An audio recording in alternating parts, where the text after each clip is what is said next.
Apa yang terjadi ketika para murid berkumpul dan berdoa di loteng Yerusalem? Peristiwa turunnya Roh Kudus diawali dengan perintah Yesus kepada murid-muridnya untuk tidak meninggalkan Yerusalem. Para murid berkumpul di atas loteng. Tiba-tiba ketika mereka berdoa, turunlah Roh Kudus menguasai mereka semua. Mereka bisa berbahasa roh dengan luar biasa. Nanti teman-teman bisa baca di Kisah Para Rasul 2 ayat 1-4. Mau tahu lebih lanjut lagi gimana ya yang terjadi di loteng atas Yerusalem? Ikuti ibadah ini dari awal sampai akhir dengan sungguh-sungguh. God bless you. Shalom teman-teman, bertemu lagi dengan aku Alicia. Masih di tahun yang sama, bangkit jadi teranglah. Yuk, kita semua siapkan hati untuk memuji menyembah nama Tuhan, agar sama-sama kita bangkit bersama dan menjadi anak-anak membawa terang Kristus dimanapun kita berada. Sebelum itu kita mulai, yuk aku undang untuk berdoa bersama-sama. Lipat tangannya, tutup matanya, mari kita berdoa. Tuhan Yesus, semoga minggu ini menjadi minggu yang berkat Tuhan. Kami ingin memuji nama-Mu dan menyembah nama-Mu dan bersorak-sorai memuji nama-Mu. Dalam nama Tuhan Yesus, haleluya, amin. Let's pray and worship.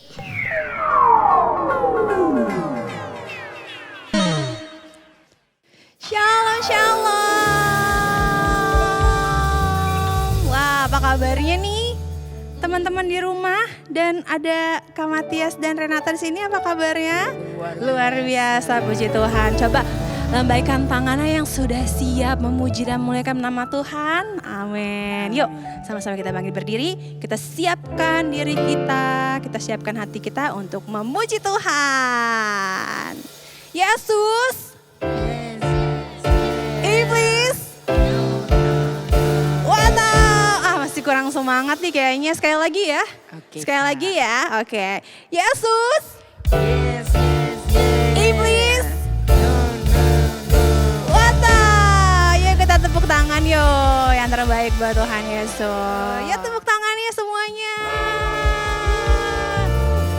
Kita mau memuji Tuhan. Yuk. Goyang-goyang ya badannya ya.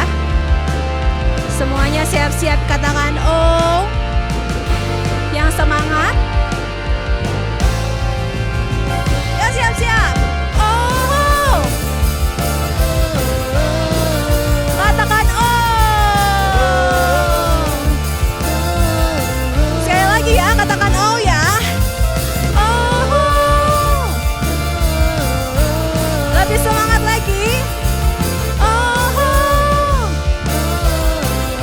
Katakan Yesus pokok. Yesus pokok. Dan kita apa? Dan kita caranya. Tinggallah di dalamnya. Tinggallah di dalamnya. Oh oh. Tinggallah di dalamnya. Oh oh. Tinggallah di dalamnya. Pasti kau berbuah. Katakan Yesus cintaku. Yesus cintaku. Tunjuk temannya.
Kita udah memuji Tuhan tadi. Jangan lupa minggu depan tetap ikut ibadah online-nya ya. Tuh. Boleh duduk. Semuanya kita siapkan hati kita. Kita siapkan pikiran kita. Kita sudah memuji Tuhan. Kita mau bersyukur sama Tuhan Yesus. Karena semua yang dilakukan Tuhan Yesus untuk kehidupan kita, itu sungguh baik. Kita siapkan hati kita. Kita mau angkat pujian sama-sama. Kita nyanyi ya, dengan sungguh-sungguh untuk Tuhan Yesus. Terima kasih Tuhan Yesus. Terima kasih Tuhan Yesus. Katakan Yesus, kau sungguh baik. Yesus, kau sungguh baik. Yesus, namamu indah. Yesus, ku cinta kau selalu. Ku tinggikan, ku agungkan selamanya. Dari awal lagi lebih sungguh-sungguh katakan, Yesus, kau sungguh baik. Yesus, namamu indah. Yesus, ku cinta kau selalu. Ku tinggikan, ku agungkan selamanya. Ku mau memujimu, ku selalu pujimu. Ku mau menyembahmu, ku selalu sembahmu. Kau yang layak terima semua pujian, kemuliaan hanya bagi Tuhan. Katakan, ku mau memujimu, ku mau memujimu. Ku selalu pujimu, ku mau menyembahmu. Ku selalu sembahmu. Kau yang layak terima semua pujian, kemuliaan hanya bagi Tuhan. Dari awal kita nyanyi ini dengan sungguh-sungguh ya teman-teman. Yesus, kau sungguh baik. Katakan, Yesus, namamu indah. Ya Tuhan, Yesus, ku cinta Engkau.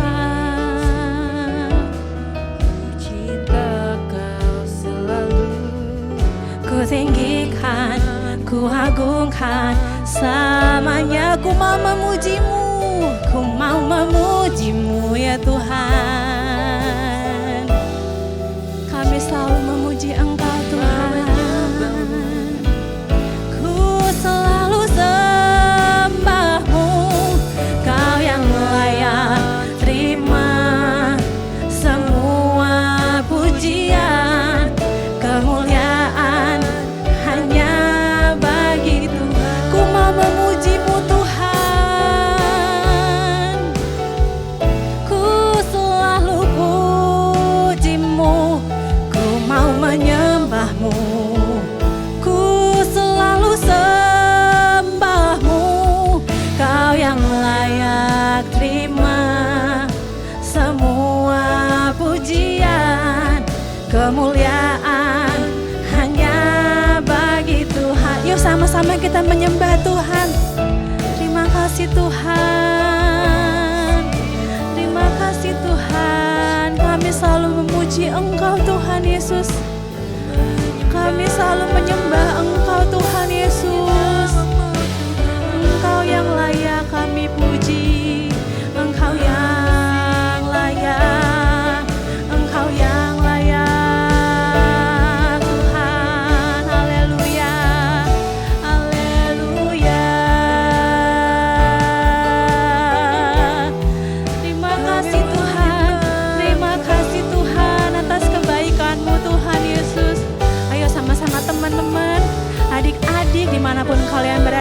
belajar menyembah Tuhan. Kita menyembah Tuhan untuk kebaikan Tuhan Yesus. Bisa katakan haleluya, haleluya. Terima kasih Tuhan, terima kasih Tuhan, terima kasih Tuhan, terima kasih Tuhan. Haleluya, haleluya. Engkau baik Tuhan, Engkau baik Tuhan. Terima kasih Tuhan, terima kasih Tuhan, terima kasih Tuhan. Kami tinggikan Engkau Tuhan. Haleluya.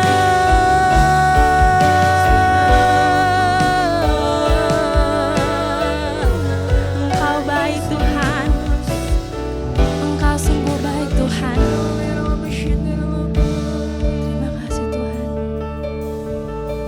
Yuk sama-sama dari hati kita katakan, ku mau memuji-Mu, ku selalu puji-Mu, ku mau menyembah-Mu. Ku selalu Ya Tuhan, sembahmu, Kau yang layak terima. semua pujian Tuhan, ini dari hati kami Tuhan. hanya Ya Tuhan, ku mau memuji-Mu, ku selalu puji-Mu, ku mau menyembah-Mu, ku selalu sembah-Mu.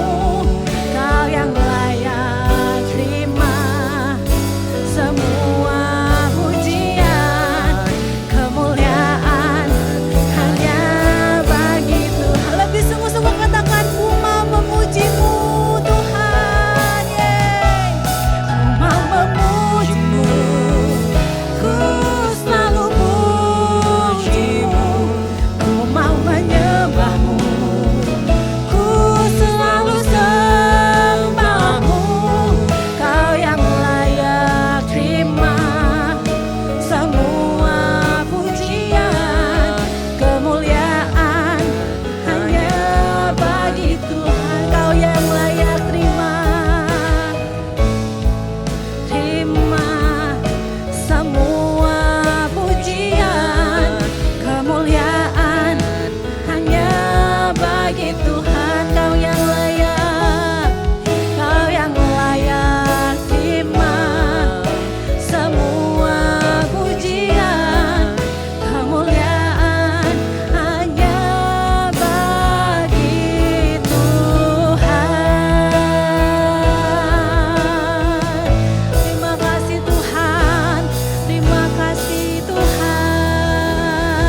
Haleluya, haleluya. Terima kasih Tuhan Yesus. Terima kasih Tuhan Yesus, Allah kami yang hidup. Engkau juru selamat kami Tuhan Yesus. Terima kasih untuk kasih setiamu Tuhan dalam kehidupan kami Tuhan Yesus. Sehingga kami masih bisa beribadah Tuhan Yesus. Masih bisa menjadi berkat-Mu Tuhan dimanapun kami berada Tuhan. Kiranya Tuhan berkenan atas semua puji-pujian, penyembahan yang kami naikkan kepadamu. Sebentar kami akan mendengarkan firman Tuhan. Tuhan urapi kakak yang akan membawakan firman-Mu.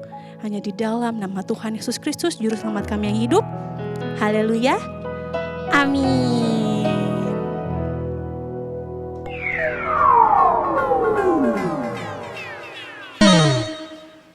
Shalom adik-adik, berjumpa lagi dengan kakak nih di bulan yang baru lagi. Kita sudah masuk di bulan yang ke-6 di bulan Juni tahun ini. Gak kerasa ya, waktu berlalu dan kita sudah sampai di pertengahan tahun. Dan hari ini kita masih bersemangat untuk ibadah. Walaupun adik-adik mungkin masih online atau bisa onsite, tapi gak apa-apa. Kita semua tetap bersuka cita dan kita akan terus semangat belajar firman Tuhan. Nah, untuk tema di tahun ini masih sama adik-adik. Kalau adik-adik ingat apa tema kita tahun ini? Ya, tema kita tahun ini adalah untuk kita bangkit dan jadilah terang. Kak, jadi terang itu gimana sih Kak gitu ya. Nah, seringkali kakak ajar di kelas-kelas kakak ajarin. Menjadi terang itu artinya apa? Adik-adik, kita membawa kabar keselamatan tentang Tuhan Yesus. Hidup kamu, hidup kakak, kita semua menjadi teladan bagi banyak orang. Kita jadi contoh yang baik, kita menceritakan Tuhan Yesus, dan kita memperlihatkan Tuhan yang hidup dan tinggal di dalam kita. Nah, itu kita kasih lihat kepada banyak orang, supaya banyak orang yang terima Tuhan Yesus. Nah, hari ini kakak mau cerita yang hebat, cerita yang luar biasa, yang akan mengajarkan kakak dan juga mengajarkan kita semua bagaimana caranya kita menjadi terang di tengah-tengah orang banyak, di tengah keluarga kamu, di tengah teman-teman sekolah kamu, di tengah siapapun dimanapun kamu berada, kamu harus jadi terang Tuhan. Nah, hari ini kakak mau cerita. Adik-adik, beberapa minggu lalu kita memperingati hari kenaikan Tuhan Yesus ya. Masih ingat ya, ketika Tuhan Yesus bangkit dari kematian, Tuhan Yesus tidak langsung naik ke sorga. Tuhan Yesus menampakkan diri kepada murid-muridnya dan berpesan, nanti kalau Tuhan Yesus naik ke sorga, murid-muridnya harus tetap berkumpul di Yerusalem sampai Roh Kudus dicurahkan. Nah, kira-kira apakah murid-murid Yesus taat atau tidak adik-adik? Menurut kamu kira-kira taat atau enggak? Nah, firman Tuhan menceritakan bahwa mereka taat. Ketika kenaikan Tuhan Yesus ke surga dan Tuhan Yesus berpesan bahwa murid-murid harus menjadi saksi Tuhan. Mereka harus pergi ke seluruh penjuru bumi untuk memberitakan kebenaran tentang Tuhan Yesus adik-adik. Nah, singkat cerita, Tuhan Yesus kembali ke surga dan murid-murid melanjutkan pelayanannya Tuhan Yesus. Tapi sebelum murid-murid melanjutkan pelayanan Tuhan Yesus, mereka mengikuti arahan yang sudah diperintahkan Tuhan Yesus sebelum Tuhan Yesus naik ke sorga. Apa itu adik-adik? Mereka berkumpul di satu tempat yang dinamakan di atas loteng di kota Yerusalem adik-adik. Mereka berkumpul menanti-nantikan Roh Kudus yang dijanjikan oleh Tuhan Yesus. Kenapa mereka menanti-nantikan Roh Kudus adik-adik? Karena gini, ketika mereka mau melayani Tuhan, ketika mereka akan memulai menjadi terang, menjadi pekabar Injil, menjadi saksi Tuhan, mereka harus dipenuhi oleh Roh Kudus dulu. Sebelum mereka dipenuhi oleh Roh Kudus, mereka tidak akan bisa melayani. Mereka tidak mendapat kuasa, mereka belum mendapatkan keberanian, dan mereka belum mendapatkan kekuatan dari Tuhan. Maka dari itu, mereka berkumpul selama 10 hari adik-adik.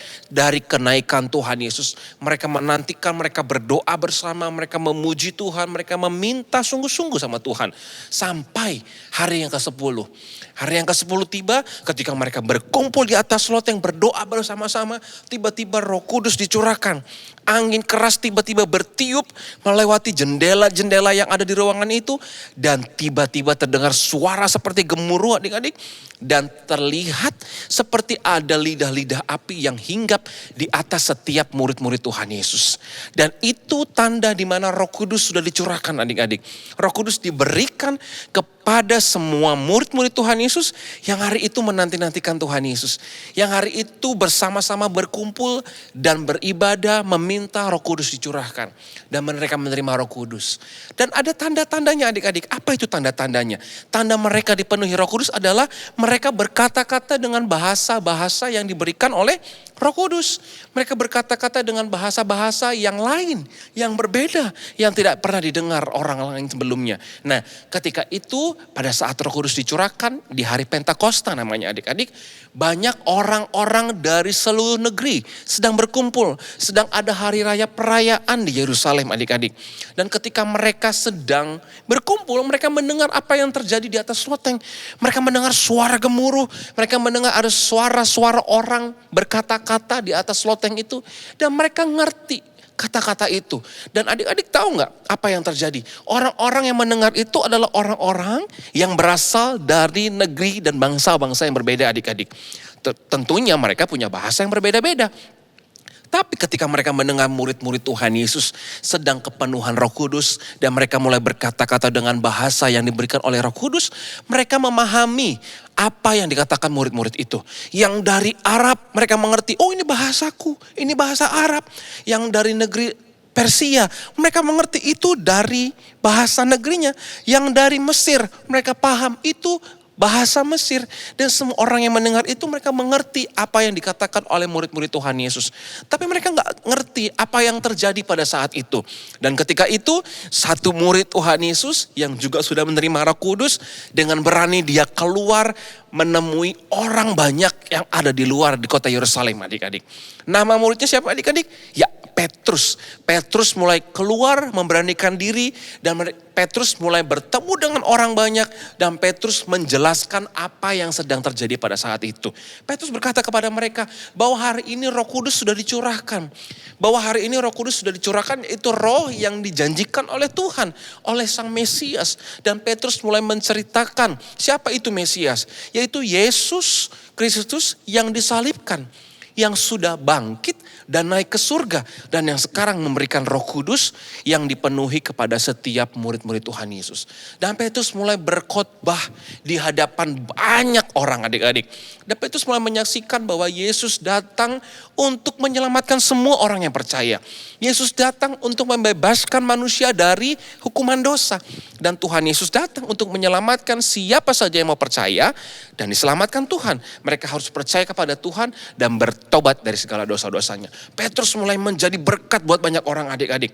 Petrus mulai berani menceritakan kebenaran. Nah, tadi kakak bilang ketika Roh Kudus sudah ada di dalam diri murid-murid Tuhan Yesus, mereka mulai menjadi terang.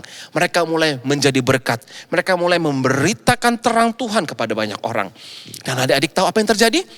Ketika Petrus berkhotbah, ketika Petrus menyampaikan pesan itu, ada 3.000 orang yang bertobat. Wah, banyak ya, 3.000 orang yang bertobat. Itu tidak sedikit, adik-adik. Dan pada waktu itu orang yang mendengarkan bertobat dan memberi diri mereka dibaptis. Dan mereka mau percaya, mengaku bahwa Tuhan Yesus adalah Tuhan dan Juru Selamat mereka. Mereka mau menyerahkan diri, mereka mau bertobat dan percaya kepada Tuhan, mengikut Tuhan, menjadi orang-orang percaya, adik-adik.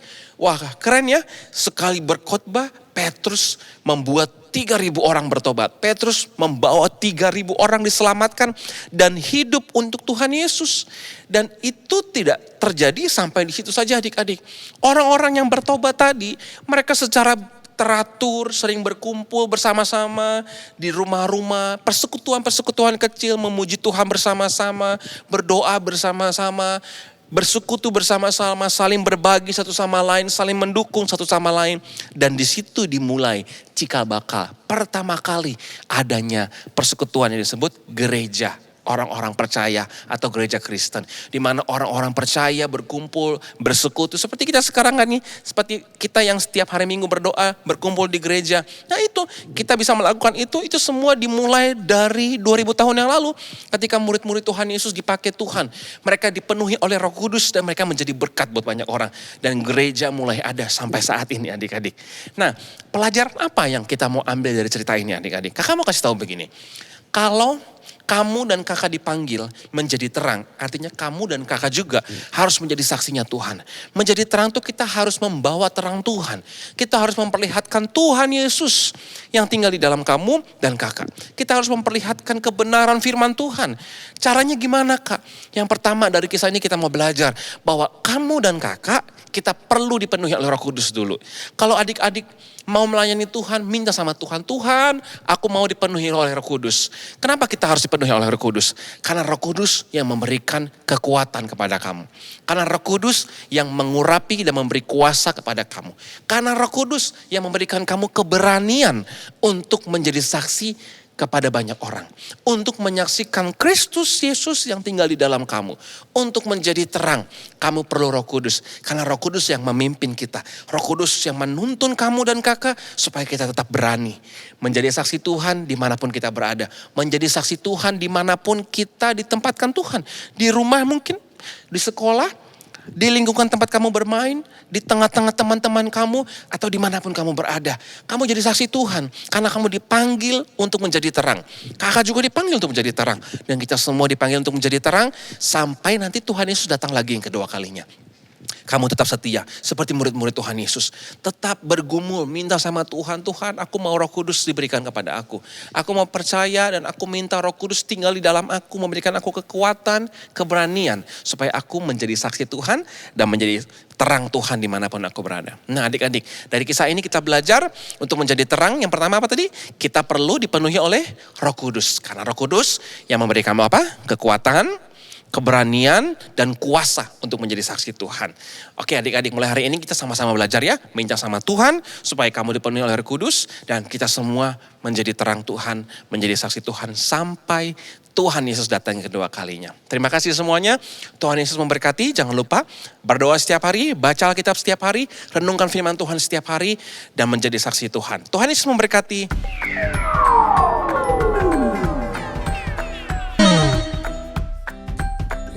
Yosua 3 ayat 5. Berkatalah Yosua kepada bangsa itu, kuduskanlah dirimu, sebab besok Tuhan akan melakukan perbuatan ajaib di antara kamu.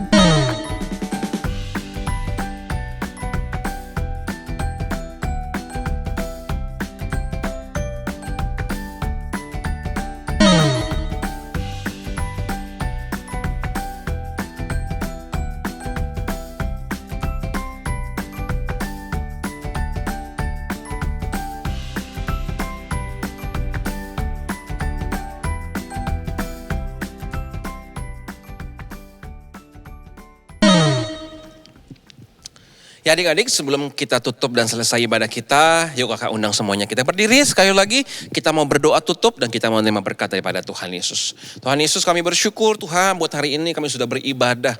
Biar ibadah kami berkenan kepada Tuhan sebagai persembahan yang terbaik untuk Tuhan. Dan hari ini sebelum kami selesai beribadah, kami mau minta berkat daripada Tuhan. Biarlah berkat Tuhan kiranya dilimpahkan kepada setiap anak-anak, setiap keluarga yang sedang menonton acara tayangan ibadah hari ini. Diberkati Tuhan dimanapun mereka berada dengan perlindungan, kasih karunia, sukacita yang berlimpah-limpah daripada Tuhan. Kemanapun mereka pergi melangkah, Tuhan sertai, Tuhan jagai. Roh Kudus terus memimpin hidup mereka, Roh Kudus terus tinggal di dalam hidup mereka. Dan apa saja yang mereka kerjakan yang berkenan kepada Tuhan, Tuhan buat mereka selalu berhasil. Di dalam nama Tuhan Yesus kami berdoa dan bersyukur. Haleluya. Amin.